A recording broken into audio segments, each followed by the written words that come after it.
Adelante. Muchísimas gracias, Miguel Ángel. Muchísimas gracias también a Rafael. Bueno, muchísimas gracias por invitarnos a actualizar un poco el estado del sector. Si alguno, supongo que sois recurrentes de estas jornadas, pues el título es el mismo que el año pasado y el contenido pues vamos a hacer un poco en contraste por ver un poco la evolución. Bueno, ya más o menos nos conocéis, no nos vamos a entretener en esta parte. Este es el gráfico que utilizamos desde nuestra asociación para explicar lo que es el PENIEC de alguna manera, ¿vale? Un objetivo de 22,5 gigavatios, 12,5 diarios semanal, 10 gigavatios estacional, y vamos marcando un poco la evolución, ¿no? de ese almacenamiento diario de corta duración. Tendríamos 1,6 gigavatios detrás del contador, del cual consideramos en la asociación que ya hemos superado 1 gigavatio instalado, aunque se sigue hablando que en España no hay baterías instaladas. 3,3 gigavatios que corresponderían a esa tecnología termosolar, del cual se mantienen los 800 megavatios originales. Si bien es cierto que aquí hay algunas ayudas de los fondos FEDER para incorporación de almacenamiento térmico en algunas termosolares, pero bueno, a ver cómo consiguen integrarlos, ¿no? Que lo valoramos con una duración de unas 6 horas. Y tenemos 1,3 gigavatios standalone y 2,3 híbrido, que están marcados en naranja porque digamos, ya están asignados con esas ayudas tanto del PERTE ERA como de la última convocatoria que es del año pasado de los fondos FEDER, que entendemos que se realizarán de una manera o de otra, aunque haya habido algunas renuncias, pues esos proyectos están relativamente maduros y tienen un importante apoyo económico. Y quedarían otros 4 gigavatios de otros almacenamientos que veríamos también de qué duración, cómo vienen. Hay otras líneas de descarbonización industrial, hay también líneas que vendrán ahora con todas las modificaciones futuras, líneas que pueden venir con renovables innovadoras, que pueden venir con repotenciación eólica. Bueno, hay otras líneas y, por supuesto, proyectos que podrán venir solos porque, como luego iremos viendo, pues proyectos de fotovoltaica con baterías, en nuestra opinión, hoy en día, pueden ser competitivos al mercado. Hoy en día, la cuestión es la evolución de los años futuros y la previsión es a 10, 15 o 20 años y cómo encaja esto con las previsiones de penetración de energías renovables.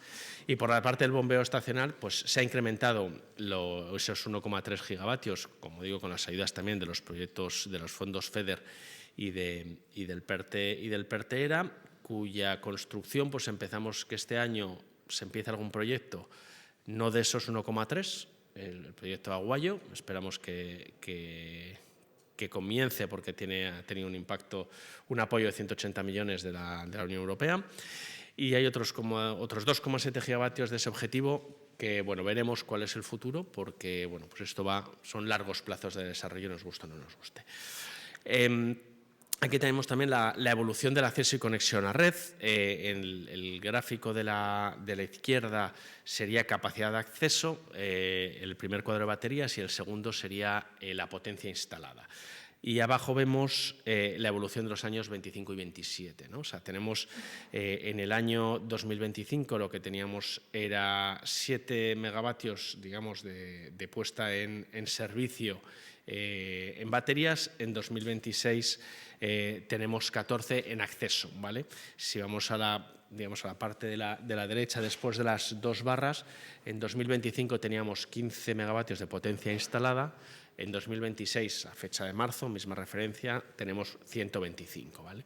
Pero el cambio más significativo probablemente sea en esos permisos de acceso, ¿no? Se pasan de esos 12.239 megavatios que había de potencia instalada con permiso de acceso en 2025 a más de 25.000 que están ya en 2026. Os dejo también ahí la información de Baleares y Canarias, que tienen pequeños cambios, simplemente para que os quede ahí. Situación, los proyectos van avanzando, ¿vale? Esa es la moraleja de todo esto. Según información que publica recurrentemente Orca Energía en LinkedIn y en algunas noticias, pues tenemos más de 10 gigavatios de baterías en trámites avanzados, ¿no? De esos 25 gigavatios que tenemos con permisos de acceso a red concedido, más de 10 estarían ya en trámites y de los cuales más de 900 estarían ya con autorización administrativa de construcción, ¿no? O sea, 125 megavatios ya instalados, 900 con autorización administrativa de construcción, de los cuales nuestra estimación es que entre 500 y 600 se están ya construyendo,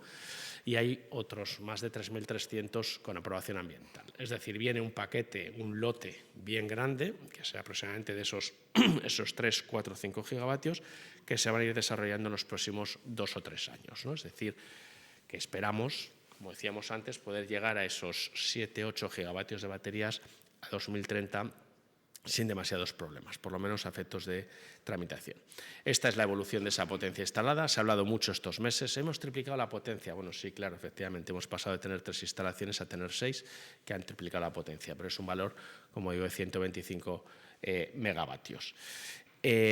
Tamaño de los proyectos, para hacernos una idea. Aquí hacemos un resumen de los proyectos con ayudas, tanto del PERTE-ERA como de los fondos FEDER, de los proyectos standalone, ¿vale?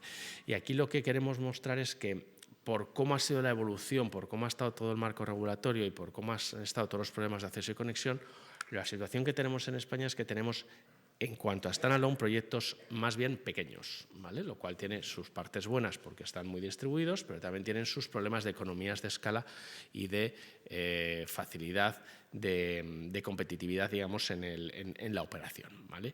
Como veis, la mayoría de los proyectos son, por supuesto, de menos de 50 megavatios, pero es que hay una gran cantidad de proyectos que son de menos de 5 megavatios, ¿vale? Hoy en día, esos 5 megavatios, pues prácticamente los puedes conseguir con 2 contenedores de 20 pies, ¿no? O sea, la evolución tecnológica va a hacer que muchos de estos proyectos, pues al final, su competitividad frente a grandes proyectos de más de 50 megavatios, de más de 100 megavatios, de más de 400 megavatios que se hacen en otras ubicaciones geográficas, pues va a hacer que no sea seguramente la mejor tipología de proyectos. Por otra parte, tenemos todos los hibridados, que los hibridados, pues lo lógico es que vayan con una correlación con el tamaño de la planta y ahí ya la dispersión es mayor.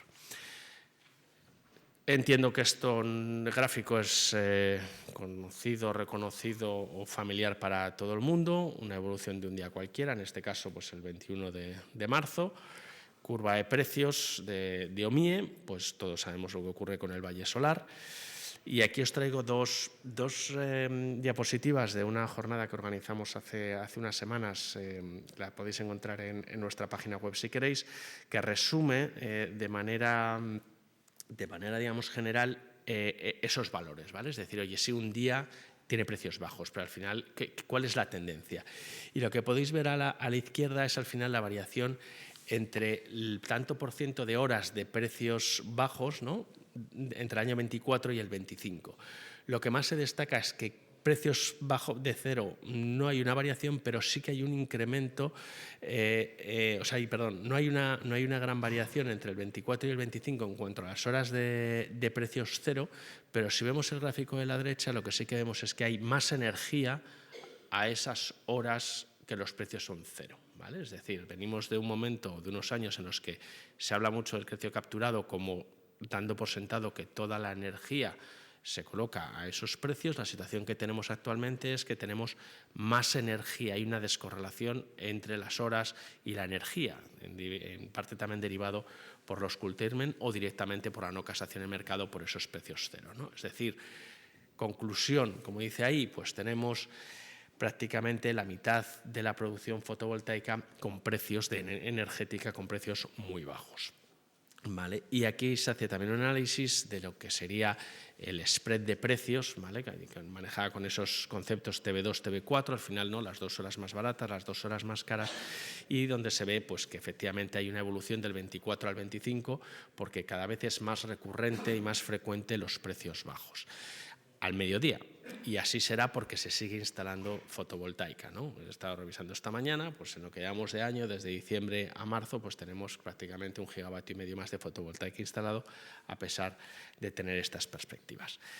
¿Cuál es la buena noticia? ¿No? Bueno, pues la evolución del CAPEX, este es un valor, digamos, o sea, esto está sacado de una presentación que yo creo que no se puede decir el nombre, y ese es un gráfico aproximado, pero nos sirve para ver esa evolución de un sistema de 4 horas, ¿no? ¿Cuál es el precio del megavatio hora, la inversión que se necesita para sistemas de 4 horas, ¿no? Vemos cómo estamos en esa evolución que hemos bajado por debajo de los 150 euros por cada megavatio hora que se quiera instalar, ¿no? Es decir, estaríamos en los 600 euros por megavatio de potencia que te dé capacidad de tener una firmeza de 4 horas de duración. Entonces, esta tendencia está ahí, veremos cuál es la evolución de los próximos años, pero estos precios pues empiezan a ser muy competitivos. Y aquí muestro dos análisis también. El gráfico de la izquierda es un gráfico aproximado, ¿vale? Aquí me he tenido que ayudar un poco de la IA y lo que me importa es el concepto, ¿vale? Los valores no son exactos.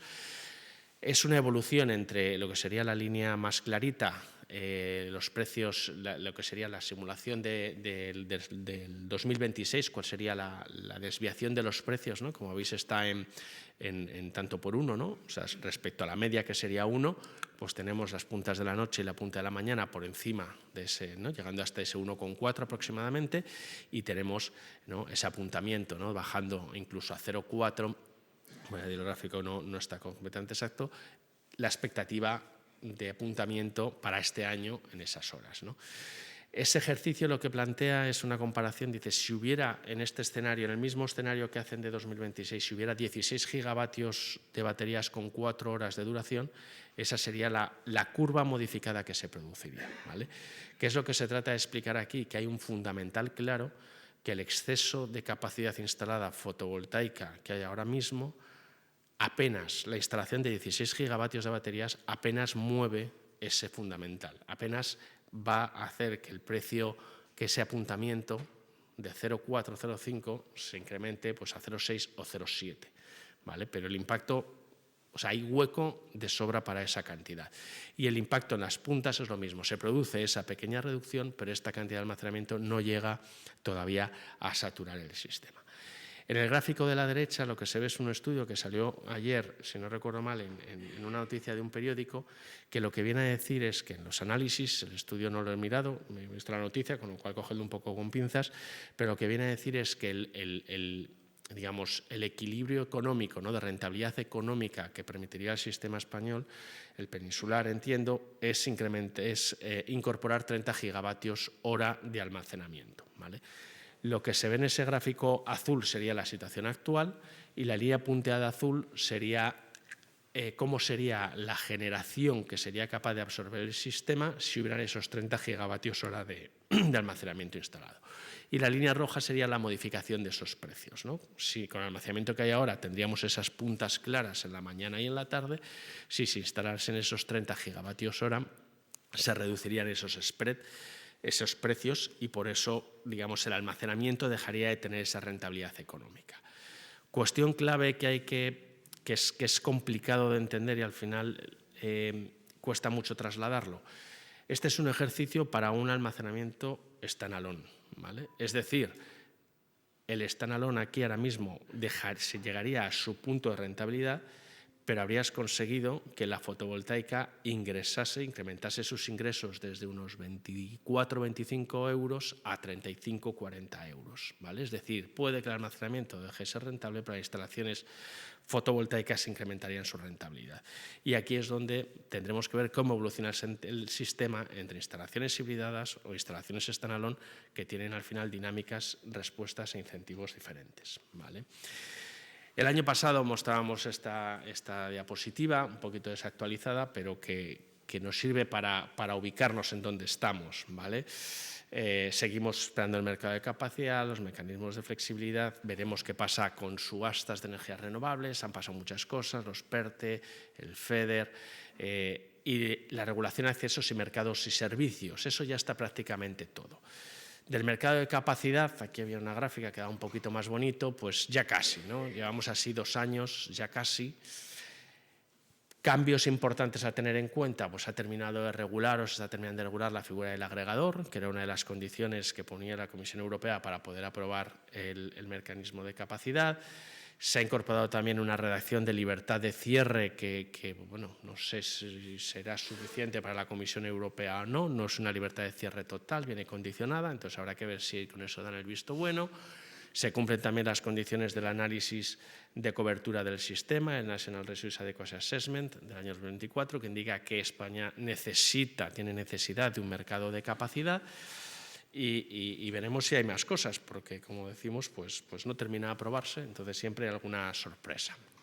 Y por otra parte, la novedad más importante que viene para este año es el análisis de las necesidades de flexibilidad, ¿vale? Esto se aprobó la metodología en abril del año pasado.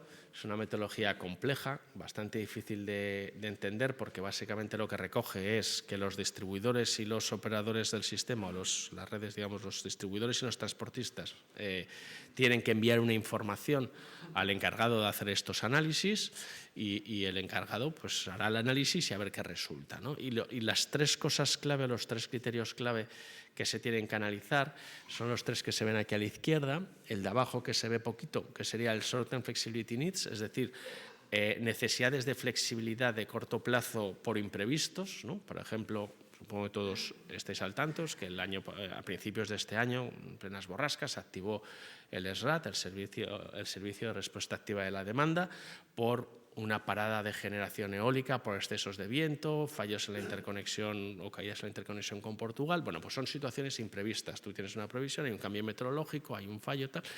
Esa imprevisibilidad tiene que quedar recogida con esa necesidad de flexibilidad. Luego hay una flexibilidad que también es de corto plazo, que es de rampas, que se ve claramente pues, en la subida fotovoltaica. Hay que tener equipos que sean capaces de controlar esa subida y esa bajada, intentando que sean no fósiles, es decir, almacenamiento y flexibilidad. Y el último criterio es el de integración de renovables, ¿vale? Es un criterio que habrá que ver cuál es el resultado, pero que al final es, oye, ¿vale? Que yo tengo mi mercado de capacidad que cubre mis necesidades de seguridad de suministro. El día que yo necesite tener 45 gigavatios para cubrir mi consumo, lo tengo.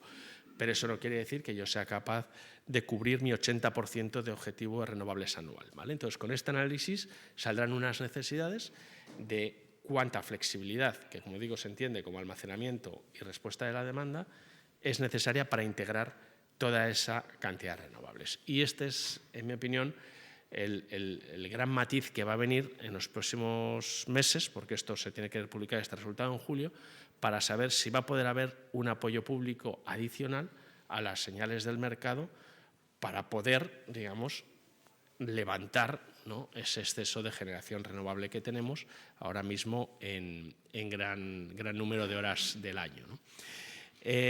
Como ejemplo también, pues ¿cómo se opera, ¿no?, un sistema de almacenamiento? Estos son gráficos agrupados, los dos de la izquierda, de la aplicación de red eléctrica, día 22 y día 23 de marzo. Bueno, no es solo comprar barato y vender caro, como podéis ver. Eso puede haber algunos días que sean así, pero como podéis ver en el gráfico eso del medio, no todas las operaciones son así de sencillas. No todo es arbitrar energía, sino que hay una importante participación en todos los servicios de balance, en todos los servicios auxiliares, en todos los servicios o necesidades que pueda requerir el sistema. Y en el gráfico de la derecha os pongo también, es una publicación de Rodrigo García de la empresa Optimize. Os he puesto ahora también a continuación otra, os dejo el enlace. Si no le seguís, es una persona interesante para seguir cómo se opera o cómo vamos a tener que participar en un mercado tan maduro como el que tenemos actualmente, donde pone el ejemplo de 4 baterías que cada una opera de una manera distinta, ¿vale? Entonces, ¿por qué cada una opera de una manera distinta? Pues eso lo sabrán ellos, ¿no? Pero la cuestión es que esto no es evidente, ni es obvio, ni es simplemente conectarse y ver qué lo pasa, ¿vale? Cuando tú instalas almacenamiento pasas a ser un agente activo que tienes que tomar decisiones. Os dejo también unas referencias de dos índices que muestran cuáles son los ingresos. El Best Tracker serían ingresos solo por fundamentales del mercado de energía, ¿vale? Compro barato, vendo caro. Os dejo también, digamos, el enlace para que se va actualizando todos los meses. Y el de esta otra consultora incorpora también ingresos adicionales a los del mercado, digamos, de energía, ¿vale? Ingresa también por servicios de ajuste y vemos que no todos los meses son iguales y que aquí la variabilidad y la volatilidad es inherente al negocio, ¿vale? Y por último, este es el otro que os comentaba, es un post también de hace unos pocos días, donde explica cómo opera un día una batería, donde dice que empieza, porque claro, eres generador y eres demanda, Entonces, la parte de generación en el diario vende casi todas las horas, pero luego en restricciones técnicas lo que hace es recomprar todos los excesos de venta que tenía. Pero en el intradiario 1 desajusta o deshace algunas posiciones que no pudo completar en restricciones técnicas. En el intradiario 2 abre otras nuevas posiciones y en el intradiario 3, si el mercado continuo, cierra esas posiciones, ¿vale? Y finalmente, en terciaria, encuentra una oportunidad concreta para una operación, ¿vale? Por su parte, esa es por la parte de la generación. Por su parte, para la compra, decide tomar una posición de comprar en las horas solares, cuando está también al mismo tiempo vendiendo, ¿vale? En restricciones técnicas indica que aumenta las posiciones y en los intradiarios va aprovechando oportunidades que tiene, ¿vale? Y faltaría incorporar aquí todas las operaciones en secundaria que, pues por cómo se presenta la información, no se puede discriminar o sabe exactamente qué está haciendo cada operación. ¿Qué queremos decir con esto? Que un activo de batería requiere de un seguimiento, control y toma de decisión, como se dice, cada 5 minutos prácticamente, ¿vale? Simplemente es trasladaros que es un concepto distinto y los ingresos provienen de mucho movimiento, mucha actividad y mucho seguimiento de los mercados.